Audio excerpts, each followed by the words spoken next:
हरे कृष्णा, राधे राधे। सभी भक्तों को सादर प्रणाम। आप सभी भक्तों का दिन शुभ एवं मंगलमय हो। बांके बिहारी लाल की कृपा सदा सर्वदा आप सभी के जीवन पर बनी रहे। भक्तों, हिंदू पंचांग का अंतिम महीना फाल्गुन मास होता है और इस महीने में धीरे धीरे गर्मी के दिन शुरू होने लगते हैं और ठंड भी कम होने लगती है। फाल्गुन मास में महाशिवरात्रि और होली ये दो सबसे बड़े त्योहार पड़ते हैं जो कि बहुत ही धूमधाम से मनाए जाते हैं। हिंदू धर्म के अनुसार अनेक देवताओं में से एक चंद्र देवता है।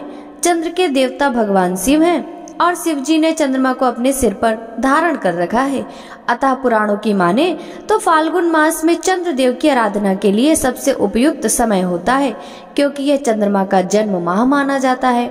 फाल्गुन माह में भगवान श्री कृष्ण की आराधना का भी विशेष महत्व है। इस माह में विशेषकर भगवान श्री कृष्ण के 3 स्वरूपों की पूजा करना बहुत ही लाभदायी माना जाता है।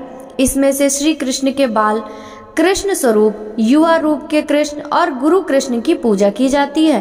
बाल कृष्ण रूप की पूजा संतान पाने के लिए, युवा स्वरूप कृष्ण का पूजन दाम्पत्य जीवन मधुर बनाने हेतु और गुरु रूप कृष्ण का पूजन मोक्ष और वैराग्य पाने के लिए ही फाल्गुन के महीने में कृष्ण जी का पूजन अवश्य ही सभी को करना चाहिए। साथ ही श्री गणेश जी का पूजन का भी महत्व है। फाल्गुन महीने में अपने खान पान और दिनचर्या में बदलाव बहुत ही खास माना गया है, क्योंकि इस माह भोजन में अनाज का प्रयोग कम करके मौसमी फलों का सेवन अधिक करने की मान्यता है। प्रिय श्रोताओं, फाल्गुन मास की एक कथा के अनुसार सतयुग की बात है। उस समय एक बड़ा ही धर्मात्मा राजा का राज्य था। उसके राज्य में एक ब्राह्मण था। उसका नाम था विष्णु शर्मा। विष्णु शर्मा के 7 पुत्र थे और वे 7 अलग अलग रहते थे। जब विष्णु शर्मा का वृद्धावस्था का समय आया तो उसने सब बहुओं से कहा, तुम सब गणेश का व्रत करो। स्वयं विष्णु शर्मा भी इस व्रत को किया करता था। अब बूढ़ा हो जाने पर वह ये दायित्व अपनी बहुओं को सौंपना चाहता था। जब उसने बहुओं से इस व्रत के लिए कहा तो बहुओं ने नाक सिकोड़ते हुए उसकी आज्ञा न मानकर उसका अपमान कर दिया। अंत में छोटी बहू ने अपने ससुर की बात मान ली और पूजन के सामान की व्यवस्था करके ससुर के साथ व्रत किया तथा भोजन नहीं किया और ससुर को भोजन करा दिया। जब आधी रात बीती तो विष्णु शर्मा को उल्टी और दस्त लग गए। तब बहू ने मलमूत्र में भरे गंदे कपड़ों को साफ करके ससुर के शरीर को धोया और पोंछा। पूरी रात बिना कुछ खाए पिए जागती रही। फिर गणेश जी ने उन दोनों पर अपनी कृपा की। ससुर का स्वास्थ्य ठीक हो गया और छोटी बहू का घर धन धान्य से पूर्ण हो गया। तत्पश्चात अन्य बहुओं को भी इस घटना से प्रेरणा मिली और उन्होंने भी श्री गणेश जी का व्रत किया।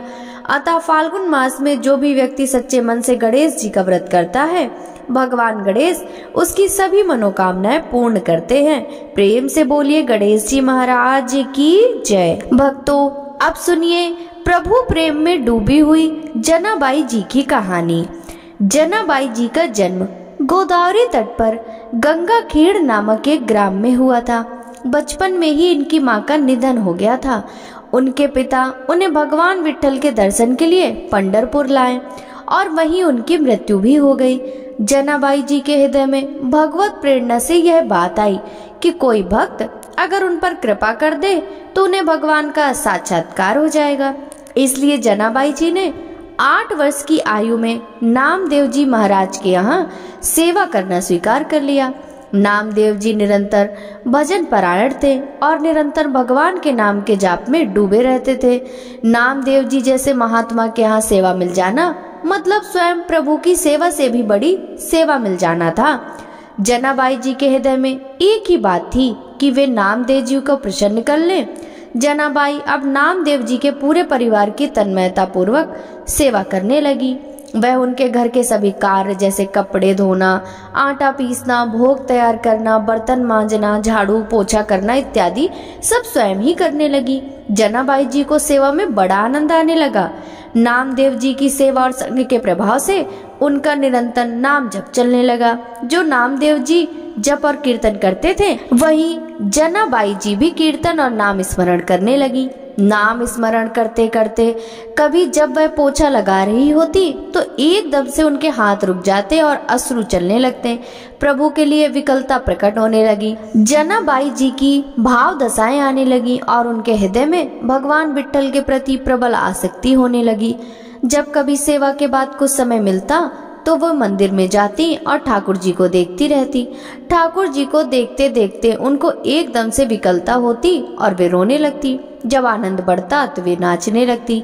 जनाबाई जी की यह दशा केवल श्री नामदेव जी की सेवा से ही होने लगी। जनाबाई जी सभी कार्य करते हुए सावधानी रखती कि सेवा में कोई त्रुटि ना हो और नाम विस्मरण ना हो।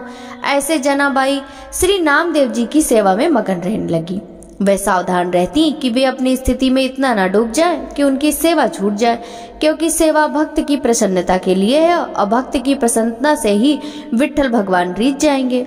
उनके हृदय की इस धारणा और भगवान के नाम का ऐसा प्रभाव हुआ कि अब उनके आंसू नहीं रुकते थे। सभी कार्य करते हुए उनका आंसू प्रवाह होता रहता था। जिस स्थिति की बड़े बड़े साधु और उपासक आकांक्षा करते रहते हैं, वह जनाबाई को केवल भक्त संघ की कृपा से ही प्राप्त हो रहा था। एकादशी के दिन नामदेव जी के यहाँ रात्रि में भक्त मंडली एकत्रित होकर कीर्तन करती थी।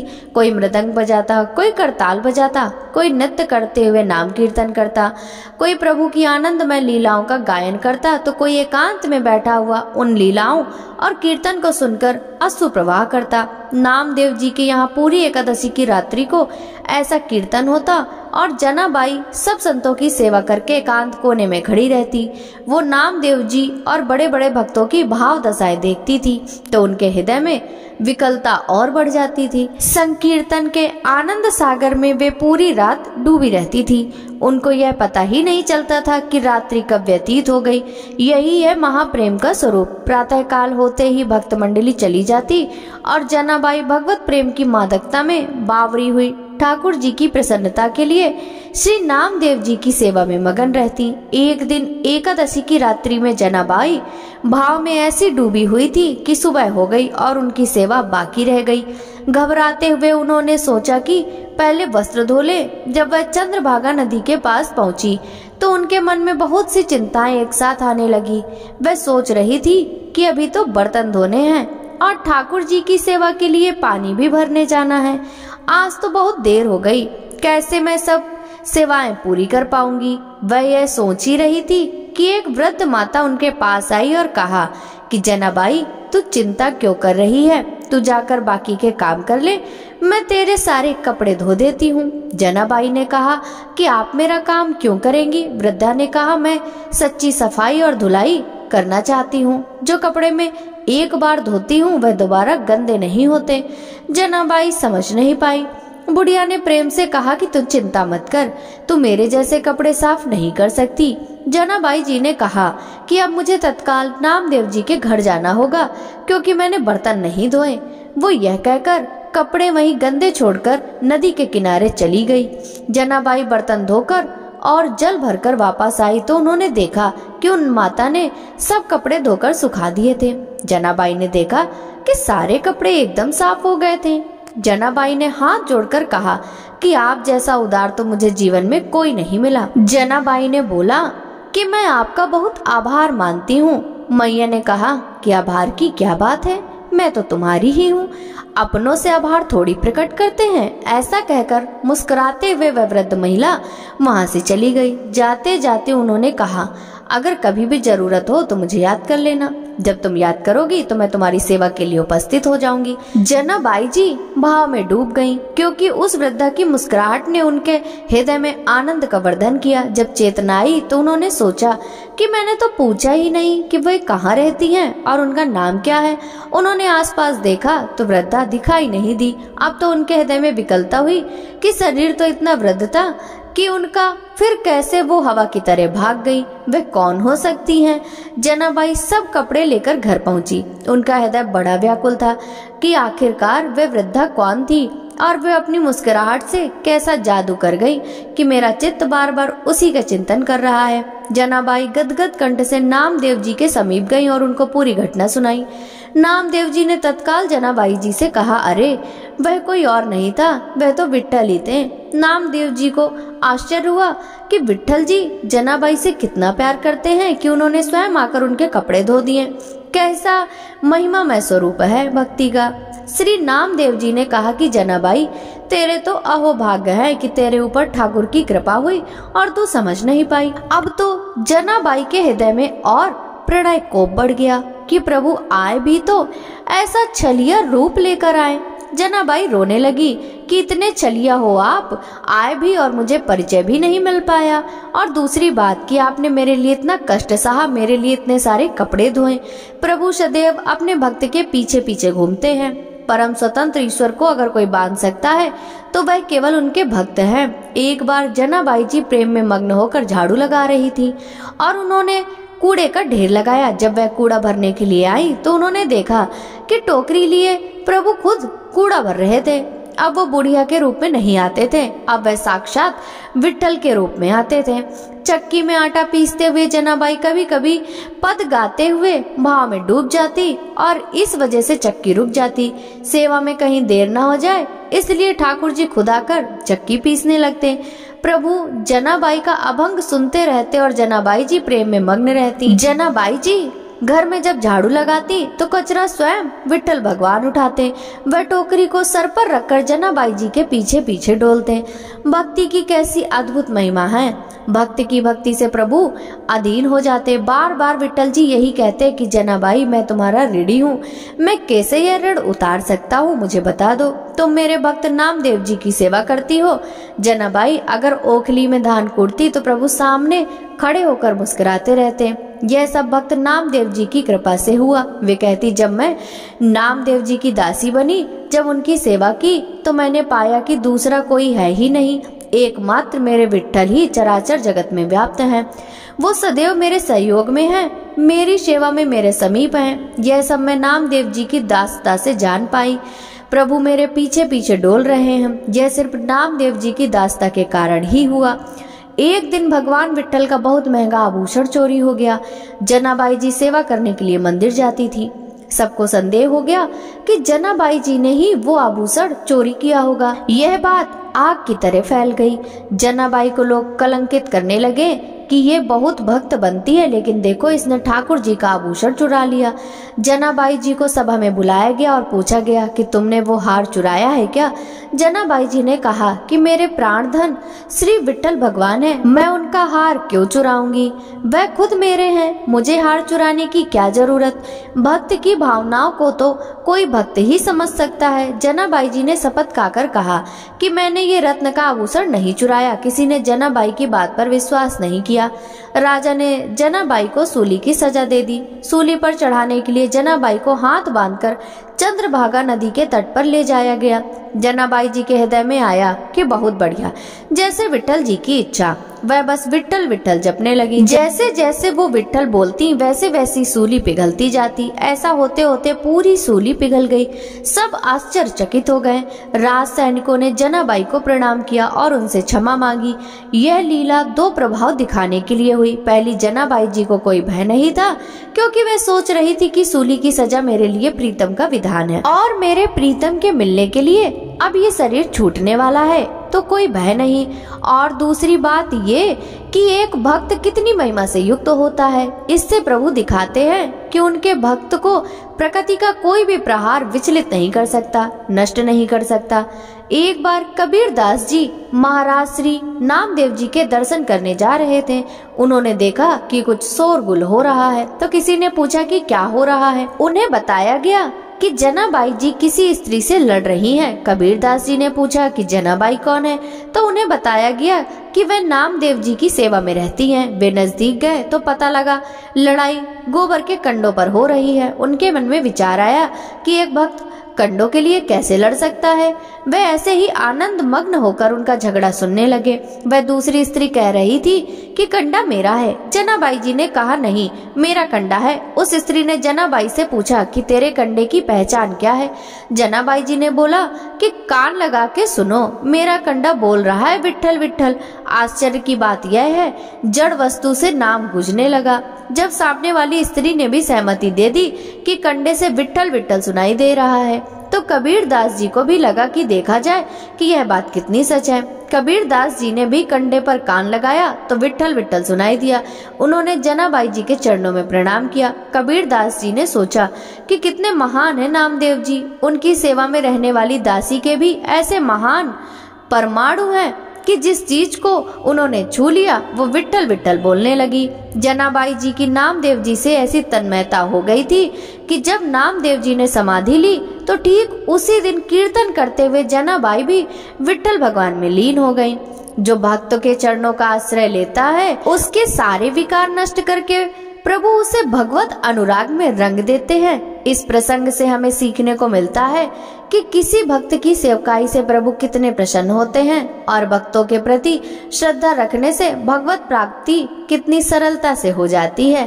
प्रेम से बोलिए भगवान विट्ठल नाथ की जय।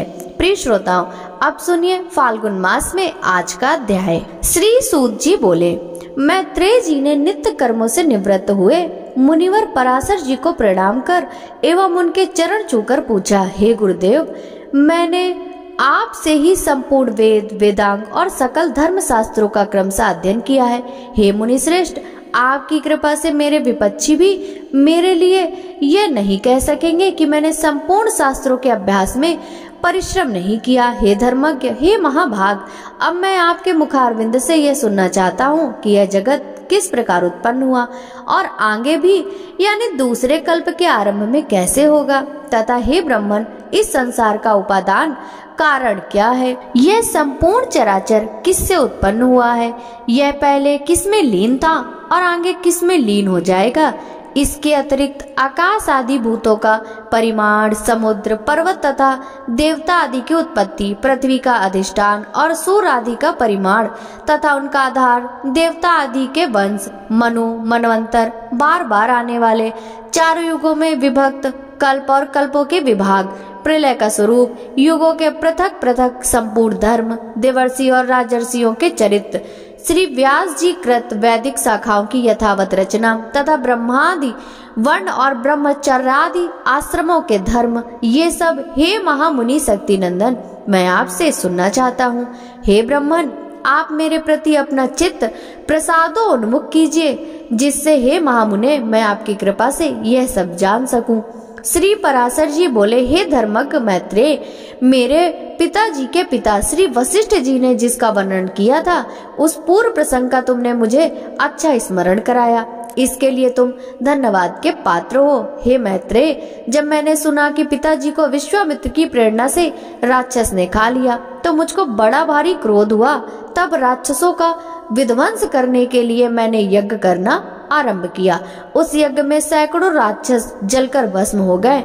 इस प्रकार उन राक्षसों को सर्वथा नष्ट होते देख मेरे महाभाग पितामह वशिष्ठ जी मुझसे बोले, हे वत्स, अत्यंत क्रोध करना ठीक नहीं, अब इसे शांत करो। राक्षसों का कुछ भी अपराध नहीं है। तुम्हारे पिता के लिए ये तो ऐसा होना ही था। क्रोध तो मूर्खों को ही हुआ करता है, विचारवान वालों को भला कैसे हो सकता है। भैया, भला कौन किसी को मारता है, पुरुष स्वयं ही अपने किए का फल भोगता है। हे प्रियवर, यह क्रोध तो मनुष्य के लिए अत्यंत कष्ट से संचित यश और तप का भी प्रबल नाशक है। तात, इस लोक और परलोक दोनों को बिगाड़ने वाले इस क्रोध का महर्षि गण सर्वदा त्याग करते हैं, इसलिए तू इसके वशीभूत मत हो। अब इन बेचारे निरपराध राक्षसों को दग्ध करने से कोई लाभ नहीं। अपने इस यज्ञ को समाप्त करो। साधुओं का धन तो सदा क्षमा ही है। महात्मा दादाजी के इस प्रकार समझाने पर उनकी बातों के गौरव का विचार करके मैंने वह यज्ञ समाप्त कर दिया। इससे मुनि श्रेष्ठ भगवान वशिष्ठ जी बहुत प्रसन्न हुए। उसी समय ब्रह्मा जी के पुत्र पुलत्स जी वहां आए। हे मैत्रेय, पितामह ने उन्हें अर्घ दिया। तब वे महर्षि पुलह के ज्येष्ठ भ्राता महाभाग पुलत्स्य जी आसन ग्रहण करके मुझसे बोले। पुलत्स्य जी बोले, तुमने चित्त में बड़ा वैर भाव रहने पर भी अपने बड़े बूढ़े वशिष्ठ जी के कहने से क्षमा स्वीकार की है, इसलिए तुम संपूर्ण शास्त्रों के ज्ञाता होगे। हे महाभाग, अत्यंत क्रोधित होने पर भी तुमने मेरी संतान का सर्वथा मूलोच्छेद नहीं किया, अतः मैं तुम्हें एक और उत्तम वर देता हूँ। हे वत्स, तुम पुराण संहिता के वक्ता होगे और देवताओं के यथार्थ स्वरूप को जानोगे, तथा मेरे प्रसाद से तुम्हारी निर्मल बुद्धि, प्रवृत्ति और निवृत्ति, भोग और मोक्ष के उत्पन्न करने वाले कर्मों में निसंदेह हो जाएगी। पुलत्स्य जी के इस तरह कहने के अनंतर फिर मेरे पितामह भगवान वशिष्ठ जी बोले, पुलत्स्य जी ने जो कुछ कहा वह भी सत्य होगा। हे मैत्रेय, इस प्रकार पूर्व काल में बुद्धिमान वशिष्ठ जी और पुलत्स्य जी ने जो कुछ कहा था वह सब तुम्हारे प्रश्न से मुझे स्मरण हो आया है। अतः हे मैत्रेय, तुम्हारे पूछने से मैं उस संपूर्ण पुराण संहिता को तुम्हें सुनाता हूँ। तुम उसे भली प्रकार ध्यान देकर सुनो। यह जगत विष्णु से उत्पन्न हुआ है, उन्हीं में स्थित है और वे ही इस स्थिति के लय करता है तथा यह जगत भी वे ही हैं। श्री पराशर जी बोले, जो ब्रह्मा, विष्णु और शंकर रूप से जगत की उत्पत्ति, स्थिति और संहार के कारण है तथा अपने भक्तों को संसार सागर से तारने वाले हैं, उन विकार रहित शुद्ध अविनाशी परमात्मा सर्वदा एक रस सर्व विजयी भगवान वासुदेव विष्णु को नमस्कार है, जो एक होकर भी नाना रूप वाले हैं, स्थूल सूक्ष्ममय है, अव्यक्त एवं व्यक्त रूप है तथा मुक्ति के कारण है। उन श्री विष्णु भगवान को नमस्कार है, जो विश्व स्वरूप प्रभु, विश्व की उत्पत्ति, स्थिति और संहार के मूल कारण है। उन परमात्मा विष्णु भगवान को नमस्कार है, जो विश्व के अधिष्ठान है, अति सूक्ष्म से भी सूक्ष्म है, सर्व प्राणियों में स्थित पुरुषोत्तम और अविनाशी है, जो वास्तव में अति निर्मल ज्ञान स्वरूप है, किंतु अज्ञानवश नाना पदार्थ रूप से प्रतीत होते हैं तथा काल स्वरूप से जगत की उत्पत्ति और स्थिति में समर्थ एवं उसका संहार करने वाले हैं। उन जगदीश्वर, अजन्मा, अक्षय, अव्यय भगवान विष्णु को प्रणाम करके तुम्हें वह सारा प्रसंग क्रमशः सुनाता हूँ, जो दक्ष आदि मुनि श्रेष्ठों के पूछने पर पिता में भगवान ब्रह्मा जी ने उनसे कहा था। वह प्रसंग दक्ष आदि मुनियों ने नर्मदा तट पर राजा पुरुकुत्स को सुनाया था तथा पुरुकुत्स ने सारस्वत से और सारस्वत ने मुझसे कहा था, जो प्रकृति से भी परम श्रेष्ठ अंतरात्मा में स्थित परमात्मा रूप, वर्ण, नाम और विशेषण आदि से रहित है, जिसमें जन्म, वृद्धि, परिणाम, क्षय और नाश इन 6 विकारों का सर्वथा अभाव है, जिसको सर्वदा केवल है इतना ही कह सकते हैं तथा जिनके लिए यह प्रसिद्ध है कि वो सर्वत्र है और उनमें समस्त विश्व बसा हुआ है। इसलिए ही विद्वान जिसको वासुदेव कहते हैं वही नित्य, अजन्मा, अक्षय, अव्यय, एक रस और हे गुणों के अभाव के कारण निर्मल परम ब्रह्म है।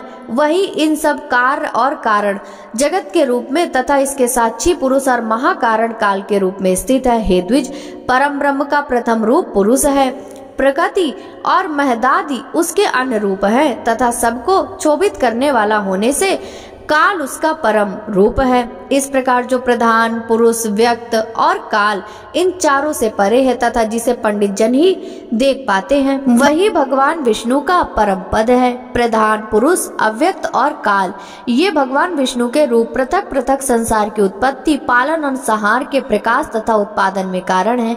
भगवान विष्णु जो व्यक्त, अव्यक्त, पुरुष और काल रूप से स्थित होते हैं, इसे उनकी बालवत क्रीड़ा ही समझो। उनमें से अव्यक्त कारण को जो सदम द्रूप और नित्य है, श्रेष्ठ मुनिजन प्रधान तथा सूक्ष्म प्रकृति कहते हैं, वह क्षय रहित है, उसका कोई अन्य आधार भी नहीं है तथा अप्रमेय, अजर, निश्चल, शब्द, स्पर्श आदि शून्य और रूप आदि रहित है। वह त्रिगुणमय और जगत का कारण है तथा स्वयं अनादि एवं उत्पत्ति और लय से रहित है। यह संपूर्ण प्रपंच प्रलय काल से ही लेकर सृष्टि के आदि तक उसी में व्याप्त था। हे विद्वान, श्रुति के मर्म को जानने वाले श्रुति परायण ब्रह्मवेत्ता महात्मा गण इसी को अर्थ लक्ष्य करके प्रधान के प्रतिपादक इस श्लोक को कहा करते हैं। उस समय प्रलय काल में न दिन था न रात्रि थी, न आकाश था न पृथ्वी थी, न अंधकार था न प्रकाश था, और न इनके अतिरिक्त कुछ और भी था। बस श्रोतादि इंद्रियों और बुद्धि आदि का अविषय एक प्रधान ब्रह्म और एक पुरुष ही था। हे विप्र, विष्णु के परम उपाधि रहित स्वरूप से प्रधान और पुरुष ये दो रूप हुए। विष्णु के जिस अन्य रूप के द्वारा वे दोनों सृष्टि और प्रलय काल में संयुक्त और वियुक्त होते हैं, उस रूपांतर का ही नाम काल है। बीते हुए प्रलय काल में यह व्यक्त प्रपंच प्रकृति में लीन था, इसीलिए प्रपंच के इस प्रलय को प्राकृत प्रलय कहते हैं। हे द्विज, काल रूप भगवान अनादि हैं, इनका अंत नहीं है, इसलिए संसार की उत्पत्ति, स्थिति और प्रलय भी कभी नहीं रुकते, वे प्रवाह रूप से निरंतर होते रहते हैं। हे मैत्रेय, प्रलय काल में प्रकृति के साम्यावस्था में स्थित हो जाने पर और पुरुष के प्रकृति से पृथक स्थित हो जाने पर विष्णु भगवान का काल रूप प्रवृत्त होता है। तदंतर उन परम ब्रह्म परमात्मा विश्व रूप सर्वव्यापी सर्वभूतेश्वर सर्वात्मा परमेश्वर में अपनी इच्छा से विकारी प्रधान और अविकारी पुरुष में प्रविष्ट होकर उनको क्षोभित किया। जिस प्रकार क्रियाशील न होने पर भी गंध अपनी सन्निधि मात्र से ही मन को क्षुभित कर देता है, उसी प्रकार परमेश्वर अपनी सन्निधि मात्र से ही प्रधान और पुरुष को प्रेरित करती है। हे ब्रह्मन, वह पुरुषोत्तम ही इनको क्षोभित करने वाले हैं, वे ही क्षुब्ध होते हैं तथा संकोच और विकास युक्त प्रधान रूप से वे ही स्थित हैं। ब्रह्मादि समस्त ईश्वरों के ईश्वर वे विष्णु ही समिष्ट व्यष्टि रूप ब्रह्मादि जीव रूप तथा महतत्व रूप में स्थित हैं। हे द्विज श्रेष्ठ, सर्ग काल के प्राप्त होने पर गुणों की साम्यावस्था रूप प्रधान जब विष्णु के क्षेत्रज्ञ रूप से अधिष्ठित हुआ तो उससे महतत्व की उत्पत्ति हुई। उत्पन्न हुए महान को प्रधान तत्व ने आवृत किया। महतत्व सात्विक, राजस और तामस भेद से तीन प्रकार का है, किंतु जिस प्रकार बीज छिलके के संभाव से ढका हुआ है, वैसे ही यह त्रिविध महतत्व प्रधान तत्व से सब ओर से व्याप्त है। फिर त्रिविध महतत्व से ही सात्विक, राजस और तामस भूतादि तीन प्रकार का अहंकार उत्पन्न हुआ। हे महामुने, वह त्रिगुणात्मक होने से भूत और इंद्रिय आदि का कारण है, और प्रधान से जैसे महतत्व व्याप्त है वैसे ही महतत्व से अहंकार व्याप्त है। भूतादि नामक तामस अहंकार ने विकृत होकर शब्द तन्मात्रा और उससे शब्द गुण वाले आकाश की रचना की। उस भूत आदि तामस अहंकार ने शब्द तन्मात्रा रूप आकाश को व्याप्त किया। फिर आकाश ने विकृत होकर स्पर्श तन्मात्रा रचा। उस स्पर्श तन्मात्रा से बलवान वायु हुआ, उसका गुण स्पर्श माना गया है। शब्द तन्मात्रा रूप आकाश ने स्पर्श तन्मात्रा वाले वायु को आवृत किया। फिर स्पर्श तन्मात्रा रूप वायु ने विकृत होकर रूप तन्मात्रा की सृष्टि की। वायु से तेज उत्पन्न हुआ और उसका गुण रूप कहा जाता है। स्पर्श तन्मात्रा रूप वायु ने रूप तन्मात्रा वाले तेज को आवृत किया। फिर तेज ने भी विकृत होकर रस तन्मात्रा की रचना की। उससे रस गुण वाला जल हुआ। रस तन्मात्रा वाले जल को रूप तन्मात्रा वाले तेज ने आवृत किया। जल ने विकार को प्राप्त होकर गंध तन्मात्रा की सृष्टि की। उससे पृथ्वी की उत्पत्ति हुई, जिसका गुण गंध माना जाता है। उन आकाश आदि भूतों में तन्मात्रा है, इसीलिए वे तन्मात्रा ही कहे गए हैं। तन्मात्राओं में विशेष भाव नहीं है, इसलिए उनकी अविविशेष संज्ञा है। वे अविविशेष तन्मात्राएं शांत, घोर अथवा मूढ़ नहीं है। इस प्रकार तामस अहंकार से यह भूत तन्मात्रा रूप सर्ग हुआ। 10 इंद्रियां तेजस अर्थात राजस अहंकार से और उनके अधिष्ठाता देवता वैकारिक अर्थात सात्विक अहंकार से उत्पन्न हुए कहे जाते हैं। इस प्रकार इंद्रियों के अधिष्ठाता 10 देवता और 11वां मन वैकारिक है। हे द्विज, त्वक, चक्षु, नासिका, जिह्वा और स्रोत ये पांचों बुद्धि की सहायता से शब्द आदि विषयों को ग्रहण करने वाली 5 ज्ञानेंद्रियां हैं। हे मैत्रेय, वायु, उपहस्त, हस्त, पाद और वाक ये 5 कर्मेंद्रियां हैं। इनके कर्म, त्याग, शिल्प, गति और वचन बतलाए जाते हैं। आकाश, वायु, तेज, जल और पृथ्वी ये पांचों भूत शब्द, स्पर्श आदि 5 गुणों से युक्त हैं। ये पांचों भूत शांत, घोर और मूढ़ हैं, अतः ये विशेष कहलाते हैं। इन भूतों में पृथक पृथक नाना शक्तियां हैं, अतः वे परस्पर पूर्णतया मिले बिना संसार की रचना नहीं कर सकते। इसलिए एक दूसरे के आश्रय रहने वाले और एक ही संघात की उत्पत्ति के लक्ष्य वाले महतत्व से लेकर विशेष पर्यंत प्रकृति के इन सभी विकारों ने पुरुष से अधिष्ठित होने के कारण परस्पर मिलकर सर्वथा एक होकर प्रधान तत्व के अनुग्रह से अंड की उत्पत्ति की। हे महाबुद्धे, जल के बुलबुले के समान क्रमशः भूतों से बड़ा हुआ वह गोलाकार और जल पर स्थित महान अंड यानी हिरण्य गर्भ रूप विष्णु का अति उत्तम प्राकृत आधार हुआ। उसमें वे अव्यक्त स्वरूप जगतपति विष्णु व्यक्त हिरण्य गर्भ रूप से स्वयं ही विराजमान हुए। उन महात्मा हिरण्य गर्भ का सुमेरु, उल्ब, अन्न, पर्वत, जरायु तथा समुद्र गर्भाशयस्थ रस था। हे विप्र, उस अंड में ही पर्वत और द्वीपादि के सहित समुद्र, ग्रहगण के सहित संपूर्ण लोक तथा देव, असुर और मनुष्य आदि विविध प्राणी वर्ग प्रकट हुए। वह अंड पूर्व पूर्वी की अपेक्षा 10-10 गुण जल अधिक, अग्नि, वायु, आकाश और भूतादि अर्थात तामस अहंकार से आवृत तथा भूतादि महतत्व से घिरा हुआ है और इन सबके सहित वह महतत्व भी अव्यक्त प्रधान से आवृत है। इस प्रकार जैसे नारियल के फल का भीतरी बीज बाहर से कितने ही छिलकों से ढका रहता है, वैसे ही यह अंड इन 7 प्राकृत आवरण से घिरा हुआ है। उसमें स्थित हुए स्वयं विश्वेश्वर भगवान विष्णु ब्रह्मा होकर रजोगुण का आश्रय लेकर इस संसार की रचना में प्रवृत्त होते हैं तथा रचना हो जाने पर सत्वगुण विशिष्ट अतुल पराक्रमी भगवान विष्णु उसका कल्पांत पर्यंत युग युग में पालन करते रहते हैं। हे मैत्रेय, फिर कल्पकांत होने पर अति दारुणतम प्रधान रुद्र रूप धारण कर वे जनार्दन विष्णु ही समस्त भूतों का भक्षण कर लेते हैं। इस प्रकार समस्त भूतों का भक्षण कर संसार को जलमय करके वे परमेश्वर से सैया पर शयन करते हैं। जगने पर ब्रह्मा रूप होकर वे फिर जगत की रचना करते हैं।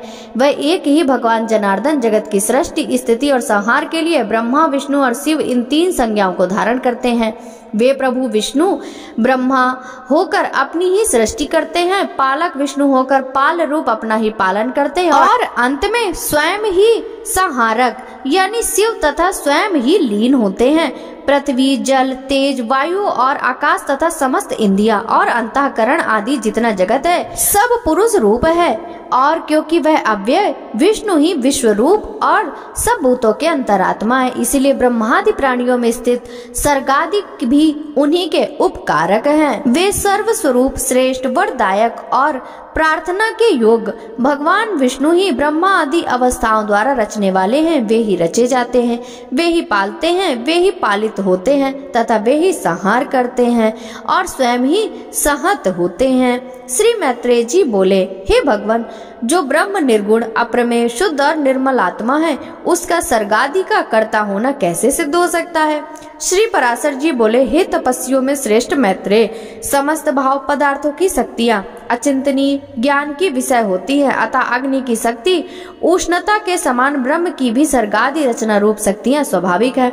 अब जिस प्रकार नारायण नामक लोक पिता में भगवान ब्रह्मा जी की सृष्टि की रचना में प्रवृत्त हैं, सो सुनो हे विद्वान, वे सदा उपचार से ही उत्पन्न हुए कहलाते हैं। उनके अपने परिमाण में उनकी आयु 100 वर्ष की कही जाती है। उस 100 वर्ष का नाम है पर आधा परार्ध कहलाता है। हे अनग, मैंने जो तुमसे विष्णु भगवान का काल स्वरूप कहा था, उसी के द्वारा उस ब्रह्मा की तथा और भी जो पृथ्वी, पर्वत, समुद्र आदि चराचर जीव हैं, उनकी आयु का परिमाण किया जाता है। हे मुनि श्रेष्ठ, 15 निमेष को काष्ठा कहते हैं। 30 काष्ठा की एक कला तथा 30 कला का एक मुहूर्त होता है। 30 मुहूर्त का मनुष्य का एक दिन रात कहा जाता है और उतने ही दिन रात का 2 पक्ष युक्त एक मास होता है। 6 महीनों का एक अयन और दक्षिणायन तथा उत्तरायण 2 अयन मिलकर 1 वर्ष होता है। दक्षिणायन देवताओं की रात्रि है और उत्तरायण दिन है। देवताओं के 12,000 वर्षों के शतयुग, त्रेता, द्वापर और कलयुग नामक 4 युग हैं। उनका अलग अलग परिमाण है। मैं तुम्हें सुनाता हूँ। पुरातत्व के जानने वाले सतयुग आदि का परिमाण क्रमशः 4, 3, 2 और 1000 दिव्य वर्ष बतलाते हैं। प्रत्येक युग के पूर्व उतने ही 100 वर्ष की संध्या बताई जाती है और युग के पीछे उतने ही परिमाण वाले संध्यांश होते हैं। अर्थात सतयुग आदि के पूर्व क्रमशः 4, 3, 2 और 100 दिव्य वर्ष की संध्याएं और इतने ही वर्ष के संध्यांश होते हैं। हे मुनि श्रेष्ठ, इन संध्या और संध्यांशों के बीच का जितना काल होता है उसे ही सतयुग आदि नाम वाले युग जानना चाहिए। हे मुने, सतयुग, त्रेता, द्वापर और कली ये मिलकर चतुर्युग कहलाते हैं। ऐसे 1000 चतुर्युगों का ब्रह्मा का एक दिन होता है। हे ब्रह्मन, ब्रह्मा के एक दिन में 14 मनु होते हैं। उनका कालकृत परिमाण सुनो। सप्त ऋषि, देवगण, इंद्र, मनु और मनु के पुत्र राजा लोग एक ही काल में रचे जाते हैं और एक ही काल में उनका संहार किया जाता है। हे सप्तम, 71 चतुर्युगों में कुछ अधिक काल का एक मनवंतर होता है, यही मनु और देवता आदि का काल है। इस प्रकार दिव्य वर्ष गणना से एक मनवंतर में 8,52,000 वर्ष बताए जाते हैं तथा हे महामुने, मानवीय वर्ष गणना के अनुसार मनवंतर का परिमाण पूरे 30,67,20,000 वर्ष है, इससे अधिक नहीं। इस काल का 14 गुना ब्रह्मा का दिन होता है। इसके अनंतर नैमित्तिक नाम वाला ब्रह्म प्रलय होता है। उस समय भूलोक, भूवलोक, स्वलोक इतने जलने लगते हैं कि महलोक में रहने वाले सिद्धगण अति संतप्त होकर जनलोक को चले जाते हैं। इस प्रकार त्रिलोकी के जलमय हो जाने पर जनलोकवासी योगियों द्वारा ध्यान किए हुए नारायण कमल योनि ब्रह्मा जी त्रिलोकी के ग्रास से तृप्त होकर दिन के बराबर ही परिमाण वाली उस रात्रि में शेष शैया पर शयन करते हैं और उसके बीत जाने पर पुनः संसार की सृष्टि करते हैं। इसी प्रकार गणना से ब्रह्मा का 1 वर्ष और फिर 100 वर्ष होते हैं। ब्रह्मा के 100 वर्ष ही उस महात्मा की परमायु है। हे अनग, उन ब्रह्मा जी का एक परार्ध बीत चुका है। उसके अंत में पाद्म नाम से विख्यात महाकल्प हुआ था। हे द्विज, इस समय वर्तमान उनके दूसरे परार्ध का यह वाराय नामक पहला कल्प कहा गया। श्री मैत्रेय जी बोले, हे महामुनि, कल्प के आदि में नारायणाख्यान भगवान ब्रह्मा जी ने जिस प्रकार समस्त भूतों की रचना की वह आप वर्णन कीजिए। पराशर जी बोले, प्रजापतियों के स्वामी नारायण स्वरूप भगवान ब्रह्मा जी ने जिस प्रकार प्रजा की सृष्टि की थी वह मुझसे सुनो। पिछले कल्प का अंत होने पर रात्रि में सोकर उठने पर सत्व गुण के उद्रेक से युक्त भगवान ब्रह्मा जी ने संपूर्ण लोकों को शून्यमय देखा। वे भगवान नारायण हैं, अचिंतनीय हैं, ब्रह्मा शिव आदि ईश्वर के भी ईश्वर हैं, परम ब्रह्म स्वरूप हैं, अनादि हैं और सबकी उत्पत्ति के स्थान है। उन ब्रह्म स्वरूप श्री नारायण देव के विषय में जो इस जगत की उत्पत्ति और लय के स्थान है, यह श्लोक कहते हैं। नर से उत्पन्न होने के कारण जल को नार कहते हैं। वह नार ही उनका प्रथम आयन यानी निवास स्थान है, इसलिए भगवान को नारायण कहा जाता है। संपूर्ण जगत जलमय हो रहा था, इसलिए प्रजापति ब्रह्मा जी ने अनुमान से पृथ्वी को जल के भीतर जान उसे बाहर निकालने की इच्छा से एक दूसरा शरीर धारण किया। उन्होंने पूर्व कल्पों के आदि में जैसे मत्स्य, कूर्म आदि रूप धारण किए थे, वैसे ही इस वाराह कल्प के आरंभ में वेद यज्ञ में वाराह शरीर ग्रहण किया और संपूर्ण जगत की स्थिति में तत्पर हो सबके अंतरात्मा और अविचल रूप से परमात्मा प्रजापति ब्रह्मा जी, जो पृथ्वी को धारण करने वाले और अपने ही आश्रय से स्थित हैं, जनलोक स्थित सनकादि सिद्धेश्वर से स्तुति किए जाते हुए जल में प्रविष्ट हुए। तब उन्हें पाताल लोक में आए देख देवी वसुंधरा अति भक्ति विनम्र हो उनकी स्तुति करने लगी। पृथ्वी बोली, हे शंख चक्र गदा पद्म धारण करने वाले कमल नयन भगवान, आपको नमस्कार है। आज आप इस पाताल तल से मेरा उद्धार कीजिए। पूर्व काल में आपसे ही मैं उत्पन्न हुई थी। हे जनार्दन, पहले भी आपने ही मेरा उद्धार किया था और हे प्रभु, मेरे तथा आकाश आदि अन्य सब भूतों के ही आप ही उपादान कारण हैं। हे परमात्मा स्वरूप, आपको नमस्कार है। हे पुरुष आत्मन, आपको नमस्कार है। हे प्रधान और व्यक्त रूप, आपको नमस्कार है। हे काल स्वरूप, आपको बारंबार नमस्कार है। हे प्रभु, जगत की सृष्टि आदि के लिए ब्रह्मा विष्णु और रुद्र रूप धारण करने वाले आप ही संपूर्ण भूतों की उत्पत्ति, पालन और नाश करने वाले हैं और जगत के जलमय हो जाने पर हे गोविंद सबको भक्षण कर अंत में आप ही मनीषी जनों द्वारा चिंतित होते हुए जल में शयन करते हैं। हे प्रभु, आपका जो परतत्व है उसे तो कोई भी नहीं जानता, अतः आपका जो रूप अवतारों में प्रकट होता है उसी की देवगण पूजा करते हैं। आप ही परम ब्रह्म की आराधना करके मुमुक्षु जन मुक्त होते हैं। भला वासुदेव की आराधना किए बिना कौन मोक्ष प्राप्त कर सकता है? मन से जो कुछ ग्रहण किया जाता है, चक्षु आदि इंद्रियों से जो कुछ ग्रहण करने योग्य है, बुद्धि द्वारा जो कुछ विचारणीय है, वह सब आपका ही रूप है। हे प्रभु, मैं आपका ही रूप हूँ, आपके ही आश्रित हूँ और आपके ही द्वारा रची गई हूँ तथा आपकी ही शरण में हूँ, इसलिए लोक में मुझे माधवी भी कहते हैं। हे संपूर्ण ज्ञान में, हे स्थूलमय, हे अव्यय, आपकी जय हो। हे अनंत, हे अव्यक्त, हे व्यक्तमय प्रभु, आपकी जय हो। हे परापर स्वरूप, हे विश्वात्मन, हे यज्ञपते, हे अनग, आपकी जय हो। हे प्रभु, आप ही यज्ञ हैं, आप ही वसटकार हैं, आप ही ओंकार हैं और आप ही अग्नियां हैं। हे हरे, आप ही वेद, वेदांग और यज्ञ पुरुष हैं तथा सूर्य आदि ग्रह, तारे, नक्षत्र और संपूर्ण जगत भी आप ही हैं। हे पुरुषोत्तम, हे परमेश्वर, मूर्त, अमूर्त, दृश्य, अदृश्य तथा जो कुछ मैंने कहा और जो नहीं कहा वह सब आप ही हैं, अतः आपको नमस्कार है, बारंबार नमस्कार है। श्री पराशर जी बोले, पृथ्वी द्वारा इस प्रकार स्तुति किए जाने पर साम स्वर ही जिनकी ध्वनि है, उन भगवान धरणीधर ने घर घर शब्द से गर्जना की। फिर विकसित कमल के समान नेत्रों वाले उन महावराह ने अपनी दाढ़ों से पृथ्वी को उठा लिया और वे कमल दल के समान श्याम तथा नीलाचल के सदृश विशाल काय भगवान रसातल से बाहर निकले। निकलते समय उनके मुख के श्वास से उछलते हुए जलने से जनलोक में रहने वाली महातेजस्वी और निष्पाप सनंद नादी मुनीश्वरों को भिगो दिया। जल बड़ा शब्द करता हुआ उनके खुरों से विदूर्ण हुए रसातल में नीचे की ओर जाने लगा और जनलोक में रहने वाले सिद्धगण उनके श्वास वायु से विक्षिप्त होकर इधर उधर भागने लगे। जिनकी कुछ ही जल में भीगी हुई है वे महावराह जिस समय अपने वेद में शरीर को कपाते हुए पृथ्वी को लेकर बाहर निकले, उस समय उनकी रोमावली में स्थित मुनिजन स्तुति करने लगे।